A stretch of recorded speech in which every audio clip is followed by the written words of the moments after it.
Voy ahora a la primera carta de Juan, capítulo 5, versículo 14. Primera de Juan, capítulo 5, versículo 14. Y esta es la confianza que tenemos en Él, que si demandáremos alguna cosa conforme a su voluntad, Él nos oye. Y nuestro tema que tenemos en este día es el qué orar y el cómo orar. Y a medida que nos acercamos al final de esta gran carta, hemos dejado detrás el contraste entre la incredulidad y la fe y ahora venimos a esta gran exhortación a que oremos. Y esta es la confianza que tenemos en Él, que si demandáremos o pidiéremos alguna cosa conforme a su voluntad, Él nos oye. Es la Reina Valera antigua. Vamos a hablar ahora aquí de la palabra confianza para introducir el tema. Y dice, y esta es la confianza que tenemos en Él. Y el término aquí, como se usa, significa la certeza que tenemos, la libertad sin restricción. El denuedo, incluso que podríamos, el denuedo, así lo podríamos traducir. A medida que oramos no tenemos temor, no decimos, ¿qué tal si Dios no me va a escuchar? ¿Qué tal si mi oración no es aceptable? ¿Qué tal si Dios, después de todo, no escoge ser el Dios que escucha y responde las oraciones de su pueblo? No, no tenemos ninguna duda, no hay ninguna dificultad. A menos que hayamos pecado, claro está. A menos que hayamos pecado, Dios nos va a recibir. Tenemos esta confianza de que seremos escuchados, de que somos bienvenidos, de que podemos caer ante sus pies en oración y de que Él está dispuesto a escuchar y a bendecir. Y esta confianza se basa en las promesas de Dios a través de su palabra y se basa en la experiencia del creyente conforme el Señor responde sus oraciones. Así que esta palabra confianza o certeza la tenemos aquí, dice, esta es la confianza que tenemos aquí. El creyente, aquel que ha vuelto a nacer, el que verdaderamente ha encontrado a Dios, verdaderamente puede orar con certeza. E inmediatamente quiero pasar al tema, y dice aquí, si demandáremos alguna cosa, pidiéremos alguna cosa, es simplemente, como dice, si pidiéremos, si demandáremos, si pidiéremos. Es que a veces no pedimos, y eso es algo muy común con nosotros, incluso al ser creyentes. Sin embargo, la Escritura dice, lo leímos en la carta de Santiago, no tenéis porque no pedís. Entonces dice aquí, si demandáremos o si pidiéremos, entonces comenzamos señalando la necesidad absoluta de que oremos. Dios ha designado, ha establecido que su pueblo pida para ser bendecido, pida sus bendiciones y beneficios. Eso es necesario. El hecho de que tenemos que clamar a Dios y que tenemos que orar establece claramente en nuestras mentes y corazones que Él, que Dios es la única fuente de todo poder, de toda bendición y fortaleza y todo bien. Así que la oración es vital. Si nosotros no tuviéramos que orar, entonces tendríamos confianza en nosotros mismos, entonces daríamos por sentado toda bendición. Jamás estaríamos completamente convencidos y persuadidos de que solamente Dios es la fuente de todo.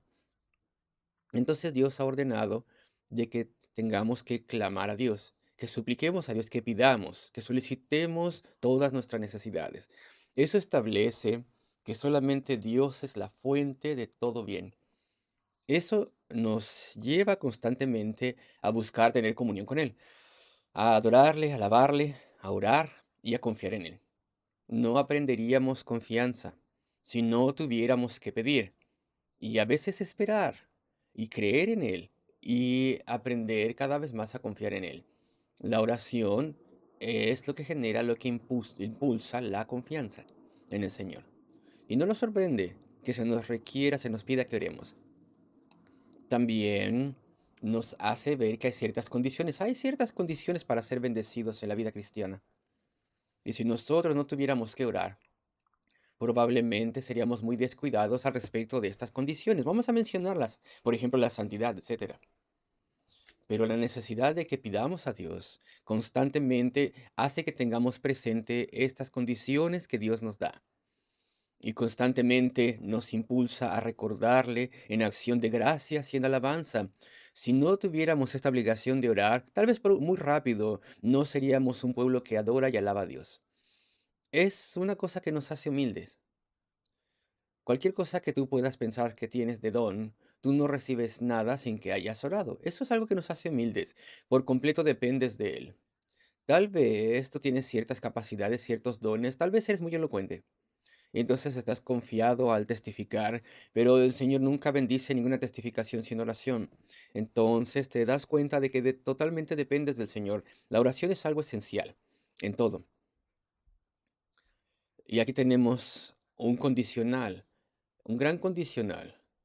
Si demandáremos o si pidiéremos alguna cosa conforme a su voluntad, Él nos oye. Y entonces eso nos lleva a un segundo encabezado, el cual es de acuerdo a su voluntad. Ah, pastor, tal vez me dice, ese es el punto, de acuerdo a su voluntad. Claro. Claro, el secreto de la oración, y algunas personas nos dicen esto, pero está mal, dicen ellos, claro, el secreto de la oración es poder saber cuál es la voluntad de Dios.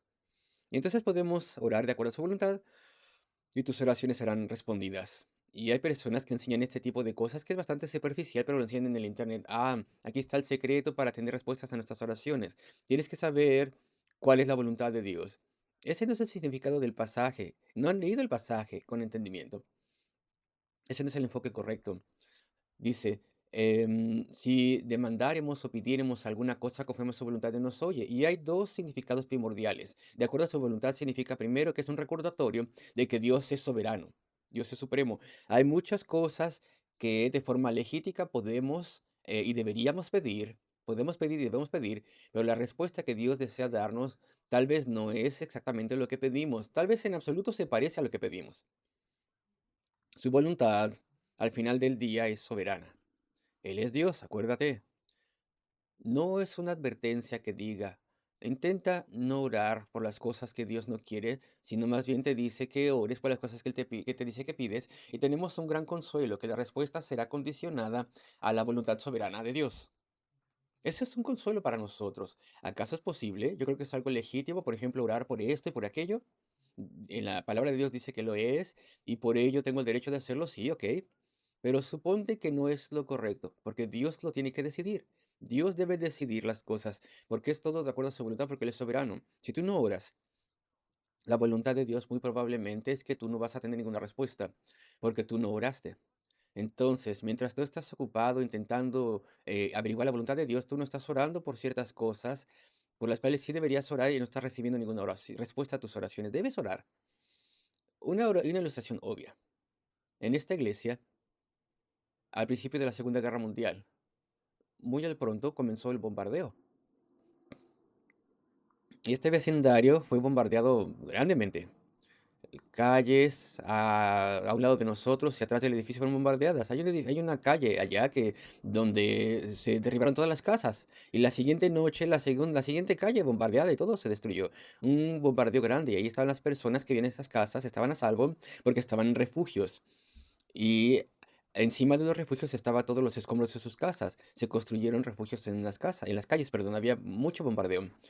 ¿Y qué tiene que ver esto con nosotros? Bueno, pues las personas en el tabernáculo de aquel entonces, y no había muchas personas, porque con la guerra, al lado de nosotros, donde ahora está aquí el centro de deportes municipal, ahí en ese lugar era nuestro seminario, el edificio del Pastors College de antes.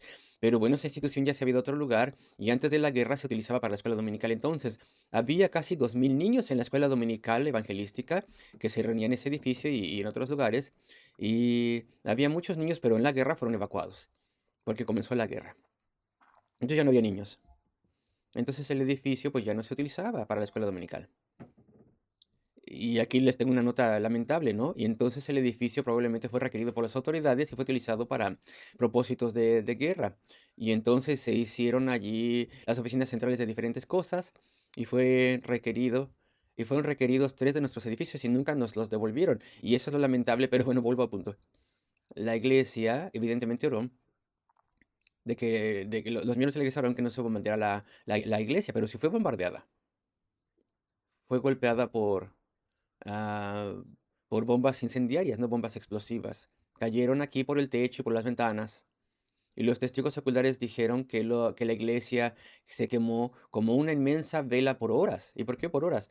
Pues porque esa noche 12.000 calles fueron cerradas en el centro de Londres debido al bombardeo y no se podía llegar con los bomberos a ningún lado. No era posible apagar incendios, así que la iglesia se quemó. Fue una respuesta a las oraciones, entonces las personas habían orado que la iglesia, esta iglesia no fuera bombardeada. Sí, ok, bueno, pero Conforme ha pasado el tiempo, podemos ver cómo Dios respondió a la oración. ¿Por qué no querían que la iglesia fuera bombardeada? Pues es obvio, claro, dice, esto es obvio. De modo que la obra del Señor pudiera avanzar, pudiera continuar. De modo que los cultos pudieran todavía tenerse, de modo que la iglesia nunca cerrase. De modo que una vez que la guerra estuviera terminada, hubiera otra vez niños y todo lo demás. Bueno, esas partes de la oración fueron respondidas. Me explico. Esta iglesia cuando se quemó, todas las partes históricas Dios las preservó. El Señor preservó el frente histórico. ¿Tú tienes interés en ese pórtico histórico del frente de la iglesia? Hubo una razón. Ese pórtico histórico y el sótano fue preservado y los lados de la iglesia, todo el perímetro de la iglesia fue preservado. Y muy pronto volvieron a tener cultos en la parte de abajo de la iglesia. No había miles de personas, pero había cientos de iglesias, perdón, cientos de personas en la iglesia. Acuérdense que había un bombardeo grande, etcétera, etcétera. Pero si bien continuaron con los cultos en la iglesia. Y después de la guerra,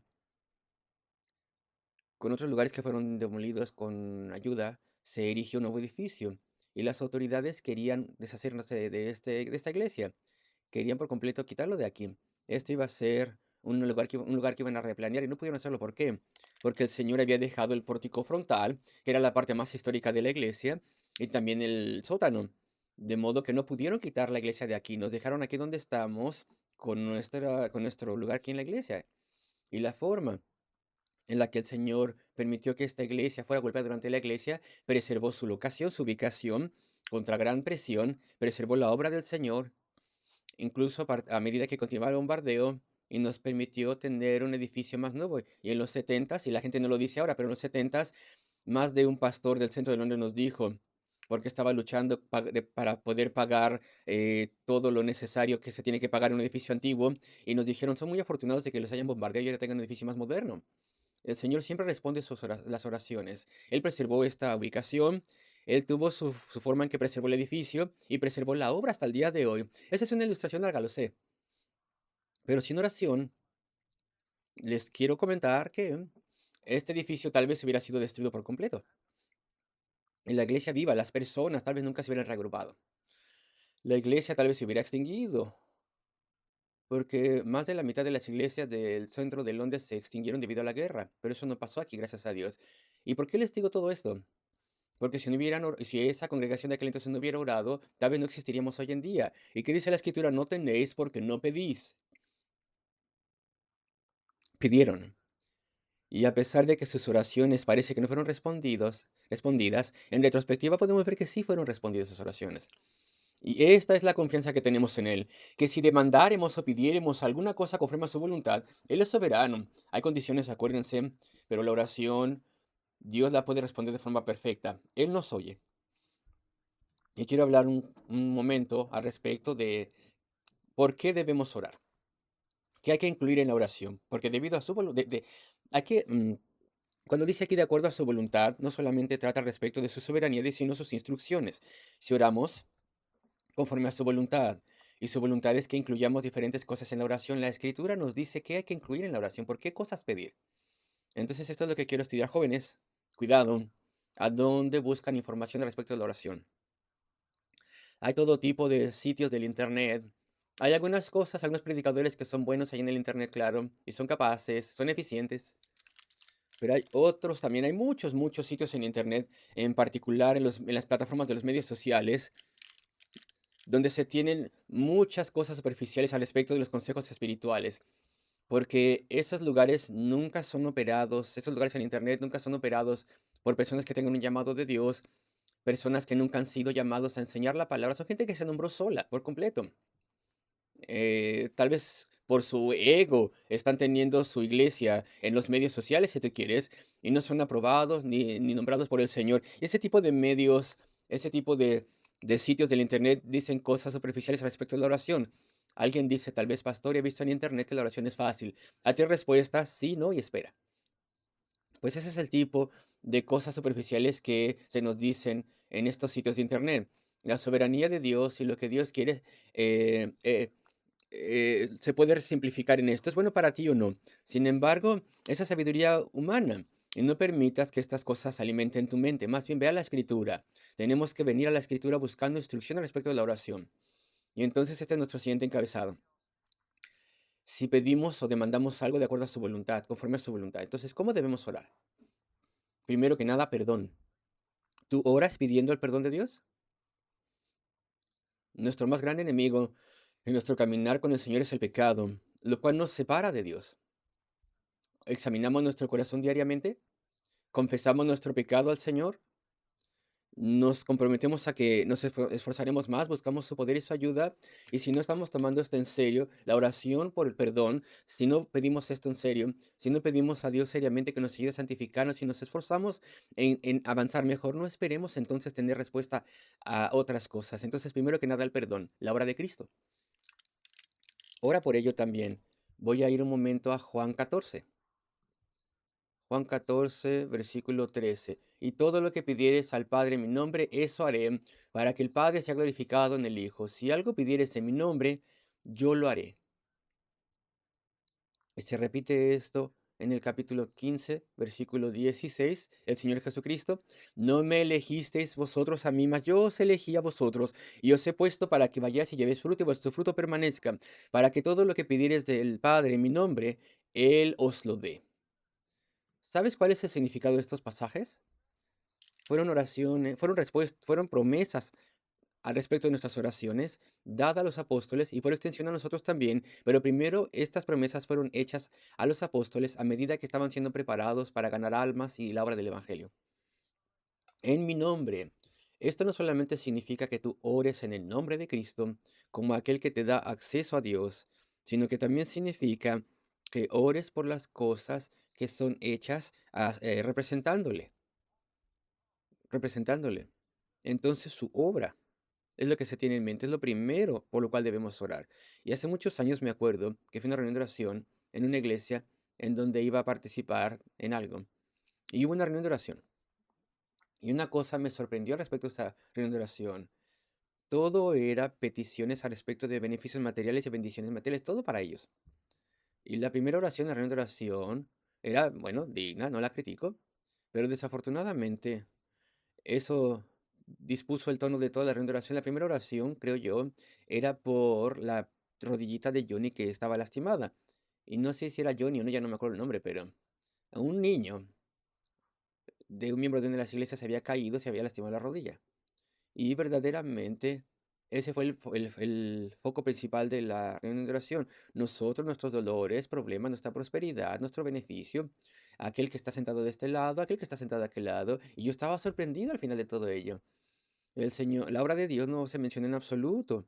Uno no pensaría que la iglesia estaba haciendo nada por el Señor que fuera digno, o las personas. Entonces, primero que nada, el orar en el nombre de Cristo y pedir que Dios cumpla esas promesas apostólicas también en nosotros, eso significa que oremos primero que nada respecto de la obra del Señor y la proclamación del Evangelio. Y todo esfuerzo que se hace en el ministerio, en la iglesia y en la proclamación, para que las personas vengan a Cristo y tengan una vida más cercana. Y entonces, ¿por qué estamos orando? ¿Todo por mí? ¿Todo por él? ¿Por ella? ¿Por nosotros? ¿De una forma material y física? ¿Tenemos un balance correcto o no? ¿Nuestra prioridad más alta, nuestra preocupación más grande son las cosas de Dios o no? ¿Y la obra de Dios? Eso es lo que significa orar de acuerdo a su voluntad. El conformarnos, el amoldarnos a lo que Él quiere que mencionemos en oración. Entonces, de acuerdo a su voluntad, es eso, la soberanía de Dios, y significa también honrar lo que Él requiere de nosotros. Entonces hay que orar por los perdidos, hay que orar por otros, hay que orar por salud, claro. Lo vemos eso en las epístolas también. Hay que orar los unos por los otros, claro. La salud también, claro. Pero oramos pidiendo conocimiento, sabiduría. Y podríamos estudiar muchísimos textos. Por ejemplo, el salmo más largo en la Biblia, el Salmo 119, primordialmente, tal vez el 70 o el 80% del salmo es una oración que se repite frecuentemente, una oración que enfatiza la petición por conocimiento, por sabiduría, por el conocimiento de Dios, el conocimiento de su doctrina y sus caminos y sus preceptos y sus mandamientos, el poder amarle. Hay que orar para que podamos orar a Dios, escuchar a Dios. Así que tú pides conocimiento. ¿Quién escribió el Salmo 119? Bueno, yo pienso que David. Algunos dicen que fue Ezequías, otros dicen que tal vez fue otra persona. Pero quien quiera que lo haya escrito, cualquier siervo de Dios pedía el conocimiento, el tener hambre de un conocimiento de Dios. Ese era el gran tema del Salmo. Bueno, pues oramos pidiendo conocimiento, pero más bien nunca vamos al estudio bíblico. Pues qué rara oración. Dios no va a tomar en serio nuestra oración si oramos así, no hacemos nada. ¿Verdad? Queremos conocimiento, tener más conocimiento de doctrina y de la escritura de los caminos de Dios y estar avanzando en el camino cristiano. Y sí, evidentemente nuestras necesidades corporales, claro, y por fortaleza y salvedad. Eso lo vemos constantemente en las peticiones de Pablo. Dice, oren por mí, ore ser, o él estaba orando que fuera sostenido. Y admiramos al apóstol y su tenacidad y su iniciativa de siempre y su labor constante por el Señor. Pero él mismo constantemente ponía ante el Señor sus súplicas para que fuera fortalecido y ayudado y guiado y bendecido. Y nosotros tenemos que hacer lo mismo. Hay que poner todo en las manos del Señor. Hay que orar por los perseguidos también, como si estuviéramos atados con ellos. Se nos dice en la carta a los Hebreos. Debemos orar por ellos con tan grande compasión, con gran anhelo porque tengan ayuda. ¿Estamos recordando todas estas cosas? ¿O simplemente estoy llorando por una pequeña sección de las cosas, como ya dije antes, cosas al respecto de mí? Al respecto de las personas que están cerca de mí, al respecto de mis circunstancias inmediatas? Sin embargo, lo que dice aquí, de acuerdo a su voluntad, esto me da una gran agenda para orar. Si tú quieres una lista de la obra del Evangelio, otros, los enfermos, los perseguidos, lo he apuntado todo en un pedazo de papel en la parte de atrás de mi Biblia, de modo que si se me olvida, voy ahí a mi tiempo de devociones y digo, aquí está mi lista de oraciones. Debo mencionar tantas cosas como pueda. Tengo que traer todo esto delante del Señor. El Señor desea escuchar todas estas áreas de la oración, no solamente una pequeña sección. Y digo estas cosas porque esto es lo que nos va a ayudar a probar la fidelidad del Señor, a clamar a Él y a poder recibir sus bendiciones. Y hay que recordar entonces algunos de estos grandes principios. Ahora vengo a otro encabezado a medida que avanzo rápidamente. No solamente entonces lo que incluir en oración, sino el cómo orar, la forma en que debemos orar. De acuerdo a su voluntad, gobierna esto, controla esto. Si tú quieres recibir respuestas a tus oraciones, entonces hay que orar en la forma correcta. ¿Y entonces cuál es la forma correcta? Bueno, primero que nada, la adoración a Dios. La oración debe orar. Y esto no se puede aplicar en toda oración, claro, porque ustedes saben que existe la oración de emergencia, lo sabemos. De repente pasa algo y hay que clamar al Señor inmediatamente, por eso en específico. Pero cada que podamos y siempre que sea posible, la adoración debe ser lo primero en la oración. Voy un momento a Hechos 4, un gran ejemplo de esto. Hechos 4, y podemos ir a muchos pasajes, voy a leer Hechos 4, versículo 23. Hechos 4, 23.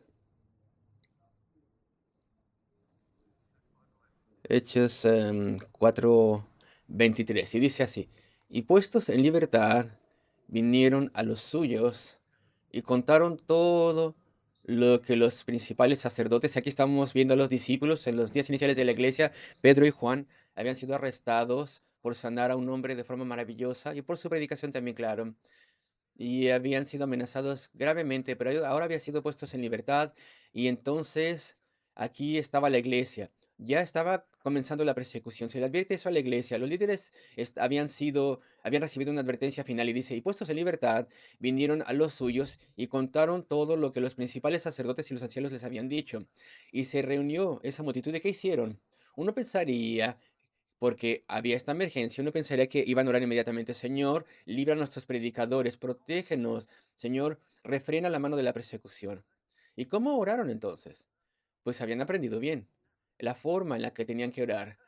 Y ellos, habiendo oído, versículo 24, alzaron ánimo a la vez a Dios y dijeron, soberano, Señor, tú eres el Dios que hiciste el cielo y la tierra, el mar y todo lo que en ellos hay.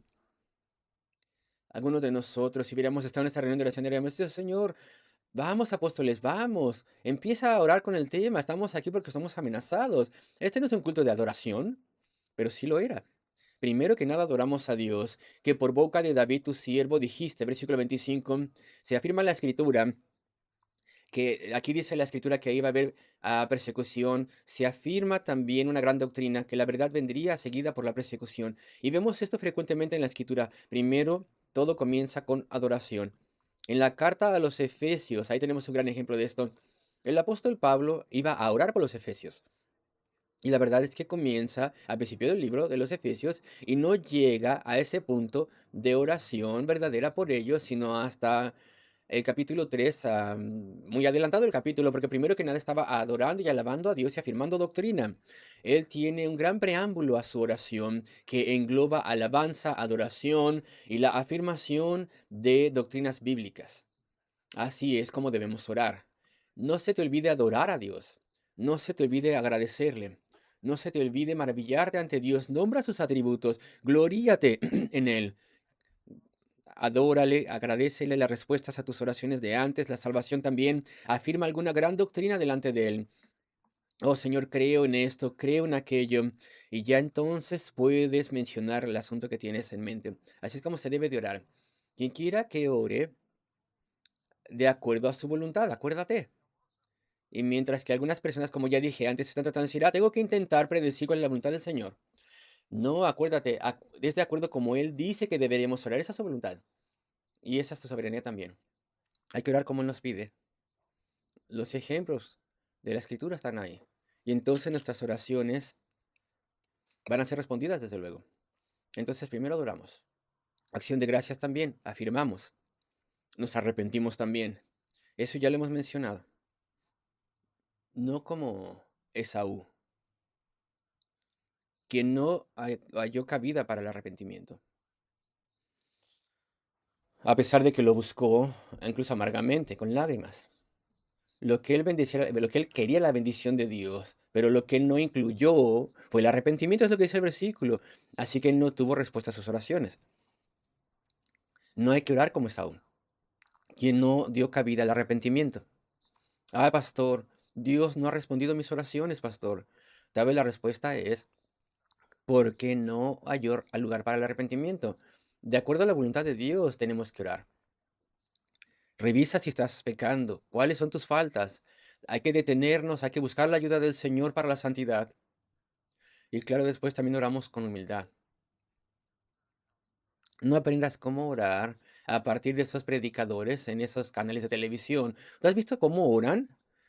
Esos predicadores de la prosperidad y los que según ellos sanan, ellos son los jefes de Dios. Tú haz esto, Dios, haz aquello, Dios. También aquello hazlo.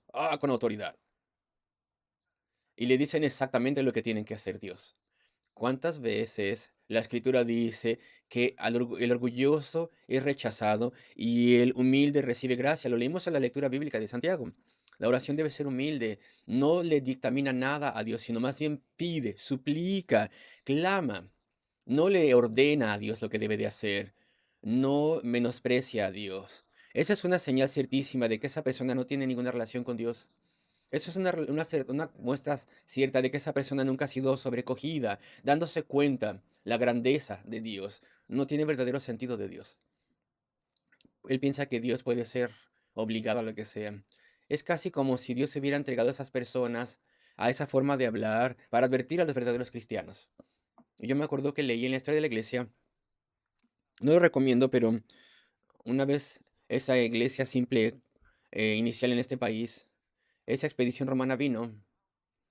Y cómo decían, ¿cómo vamos a saber si son cristianos genuinos o no? Y entonces se les ocurrió algo. Si ellos se levantan y nos hablan, sabremos que son orgullosos y no han sido regenerados.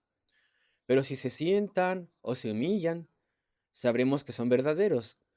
Bueno, tal vez es una solución simplista, pero hay mucho en esa decisión.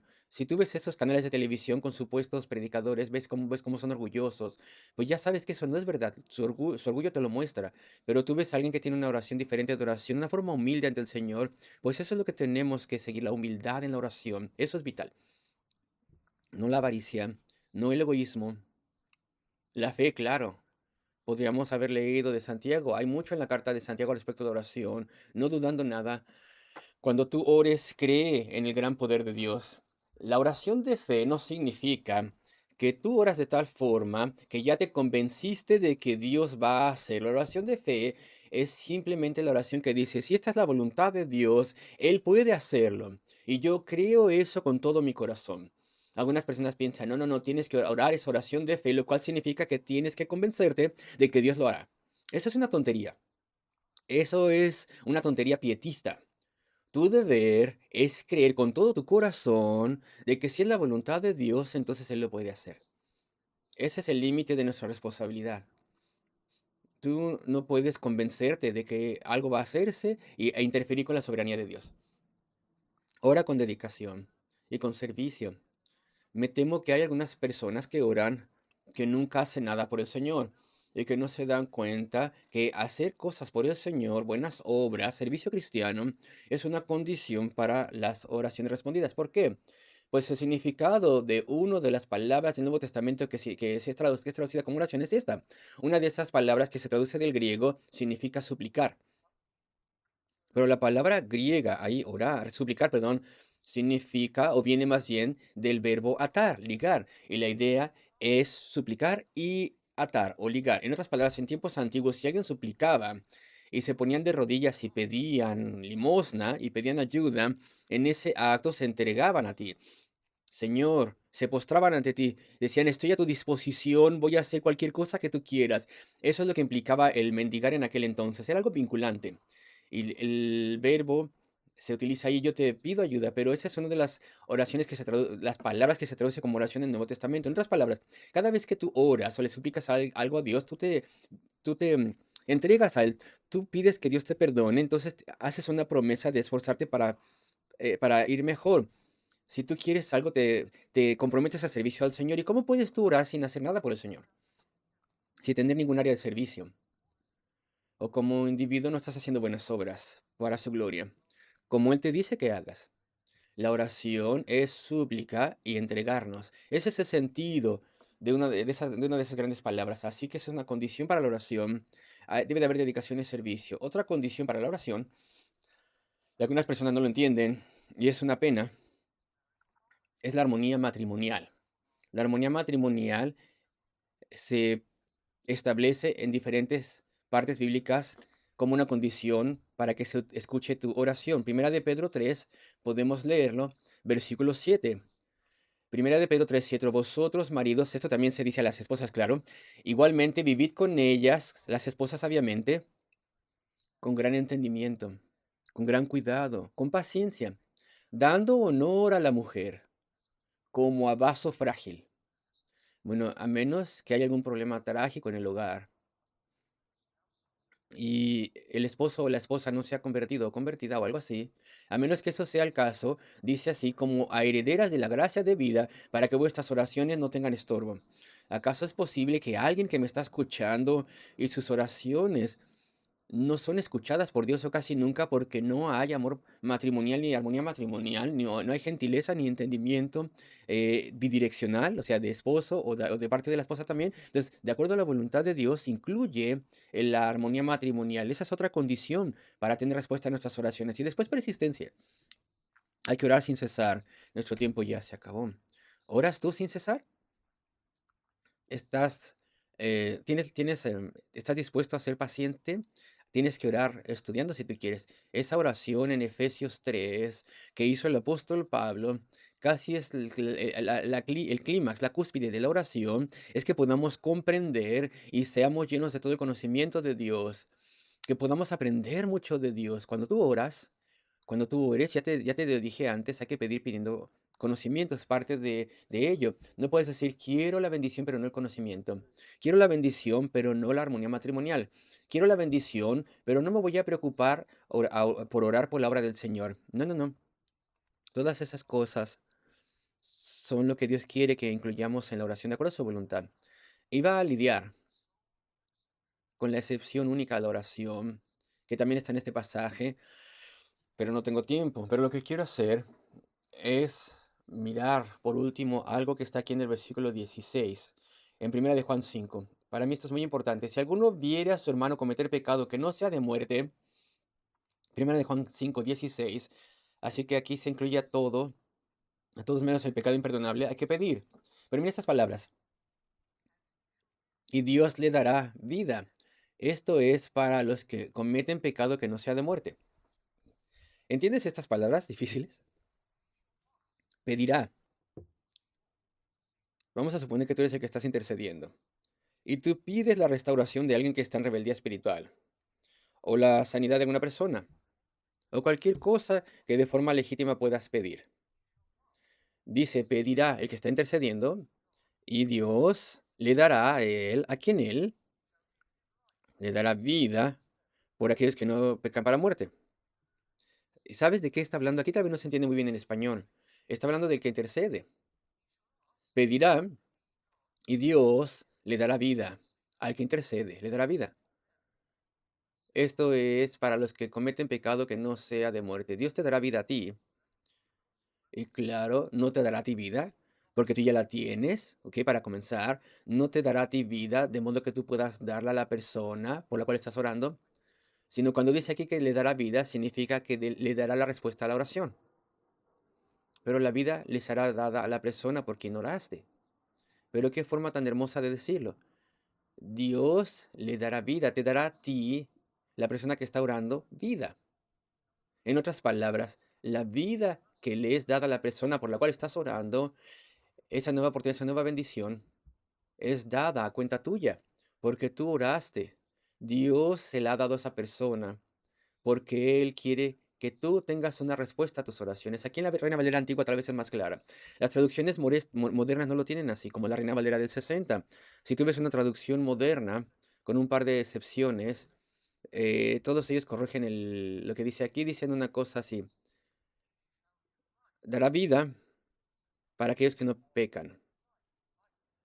O alguna cosa así. Hacen cualquier cosa con tal de evitar lo que dice aquí. Piensan que no se está explicando bien en el griego. Y las antiguas traducciones siguen el griego de forma correcta y te dan el sentido correcto del pasaje. Si tú oras, si es la voluntad de Dios, claro, Dios te dará vida. Y tenemos una idea similar en la carta a Santiago. Carta de Santiago, perdón. Qué cosa tan maravillosa. Que Dios responderá a tu oración. Porque Él quiere responderte a ti. Y porque tú oraste, entonces Él te bendecirá a ti con una respuesta que es vida para aquel, a respecto de quien oraste. Aquel que ora, aquella persona que está orando, es una persona de un inmenso privilegio.